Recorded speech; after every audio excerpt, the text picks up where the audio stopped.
Sesungguhnya jika ada 4 hal ini yang melekat pada seseorang, maka pasti dia akan masuk surga. Hadis riwayat Muslim nomor 1028. Jadi Bapak Ibu yang dirahmati Allah, ternyata 4 amalan yang dilakukan Abu Bakar Siddiq ini bisa menentukan seseorang yang mengamalkan ini bisa masuk surga. Berbicara tentang puasa, kenapa Allah menjamin seseorang yang suka berpuasa selama hidup di dunia, Allah jamin dia nanti mendapatkan surga yang pintunya khusus yang bernama Babur Rayyan. Ternyata orang yang berpuasa ini dapat mencegah seseorang untuk melakukan perbuatan buruk yang biasanya ketika dia tidak berpuasa, lisannya, penglihatannya, tangannya tidak ada rem, bablas saja gitu. Tapi ketika dia berpuasa, pasti dia berkata, astagfirullah, sesungguhnya hari ini saya berpuasa, saya takut tidak mendapatkan pahala puasa. Maka dia beristighfar memohon ampun kepada Allah dan tidak melanjutkan kebiasaan buruknya. Kemudian orang yang berpuasa itu dapat menurunkan syahwat, menurunkan hawa nafsu seseorang. Makanya kata Rasulullah, jika ada seorang bujang yang ingin menikah akan tetapi belum mampu, maka perbanyaklah berpuasa. Karena puasa dapat menurunkan syahwat, menurunkan hawa nafsu seseorang. Kemudian yang kedua, berbicara tentang mengiringi jenazah. Kemarin kita sudah bahas bagaimana keutamaan seseorang yang punya hobi mengiringi jenazah. Tidak hanya mengiringi, memberikan kain kafan, memandikan, bahkan sampai menguburkan. Karena orang yang suka mengurusi jenazah, dia pasti mendapatkan pelajaran yang sangat luar biasa, yaitu mendapatkan pelajaran nasihat berubah kematian. Orang yang suka mengurusi jenazah pasti ingat mati, Pak. Kalau ingat mati, maka dia tidak akan terlalu cenderung hatinya untuk mengejar dunia. Yang dia harapkan ketika dia menjadi jenazah yang selama ini dia urus, dia ingin menjadi jenazah yang baik. Karena baik buruknya seseorang akan lihat keadaannya ketika dia dalam keadaan sudah menjadi jenazah. Maka orang yang baik pasti proses pemandiannya, proses memberikan kain kafan, bahkan proses penguburannya akan dimudahkan. Tetapi orang yang buruk, yang selalu mengikuti hawa nafsunya terhadap kehidupan dunia ini, tidak mau mencari bekal untuk kehidupan yang sesungguhnya di akhirat, akan terlihat kondisi jenazahnya pasti banyak kendala, banyak kesulitan. Maka orang yang suka hobi mengurusi jenazah, pasti dia ingat mati, dan dia pasti tidak terlalu cenderung kepada kehidupan dunia. Yang ketiga, berbicara tentang memberi makan orang miskin. Jadi orang yang memberi makan orang miskin ini ternyata kebiasaan ahli surga, apalagi orang yang berbuka puasa.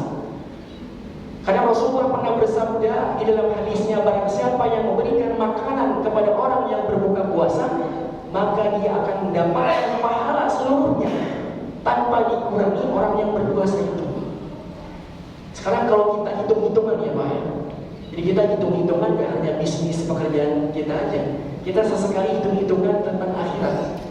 Kalau kita hitung-hitungan memberikan makanan minuman kepada orang yang berbuka 20 orang saja, ternyata orang yang berbuka itu mendapatkan pahala sempurna dari Allah. Jadi kita dapat pahala puasa, tidak hanya dari puasa yang kita jalani hari ini saja, kita mendapatkan 21 kali pahala sempurna, pahala puasa yang Allah berikan kepada kita. Maka rugi kalau kita hanya berpuasa seorang diri, gak pernah nyoba sesekali memberikan makanan kepada orang yang berbuka. Kalau dari segi matematikanya kita rugi, maka sesekali kita sedekah untuk orang yang berbuka. Kemudian yang keempat adalah menjenguk orang sakit. Ketika kita dengar saudara kita atau tetangga kita yang jatuh sakit, maka jadilah orang yang pertama kali datang untuk menjenguknya. Berilah makanan, buah-buahan, berikan kepadanya, kemudian doakan dia. Karena Rasulullah SAW pernah bersabda, barang siapa yang keluar dari rumahnya untuk menjenguk saudaranya yang sedang sakit, maka di perjalanannya akan dikawal, akan dilindungi oleh para malaikat. Bayangin Pak, orang yang jenguk sakit ini dari awal keluar rumah langsung dijaga ketat oleh para malaikat, 100% selamat. Jadi dari 4 kebiasaan Abu Bakar Siddiq ini, pertama puasa, ibadah kita kepada Allah. Tapi yang 3 ini, mengurus jenazah, memberikan makan kepada orang miskin, menjenguk orang sakit, ini adalah ibadah haqqun minan nas. Kenapa demikian? Karena Allah lebih mencintai kepada hamba yang suka menyibukkan diri, yang berlelah-lelah menolong saudaranya.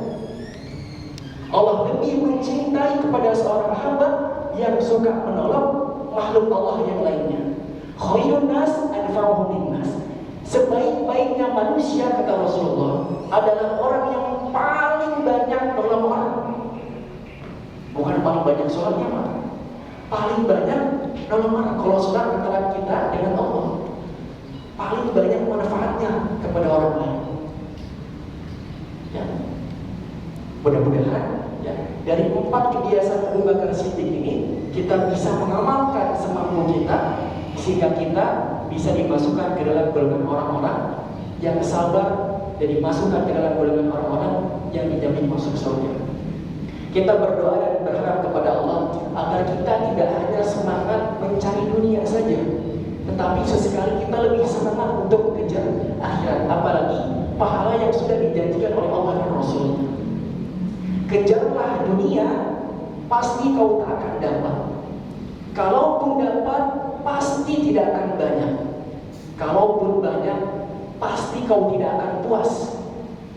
Kalaupun puas, pasti tidak akan abadi selama-lamanya. Tapi jika engkau kejar akhirat, pasti dapat. Sudahlah dapat, pasti banyak. Sudahlah banyak, pasti abadi selama-lamanya. Demikianlah nasihat yang dapat saya sampaikan. Semoga bermanfaat. Mari sama-sama kita tutup dengan doa. Astagfirullahaladzim, astagfirullahaladzim. Allahumma shalli ala sayyidina Muhammad wa ala ali sayyidina Muhammad wa ala kulli sahabati ajma'in walhamdulillahi rabbil alamin. Rabbana zalamna anfusana wa in lam taghfir lana wa tarhamna lanakunanna minal khasirin. Rabbana atina min ladunka dhurriyyatan thayyibah innaka sami'ud du'a. Allahumma ij'alna min ibadika as-salihin. Allahumma ij'alna min ibadika as-sabirin. Allahumma ij'alna min ibadika al-muttaqin. Rabbana atina fid dunya hasanah wa fil akhirati hasanah wa qina 'adzaban nar. Wa sallallahu ala sayyidina Muhammadin wa ala alihi wa sahbihi wa sallam. Subhana rabbika rabbil izzati 'amma yasifun wa salamun 'alal mursalin walhamdulillahi rabbil alamin.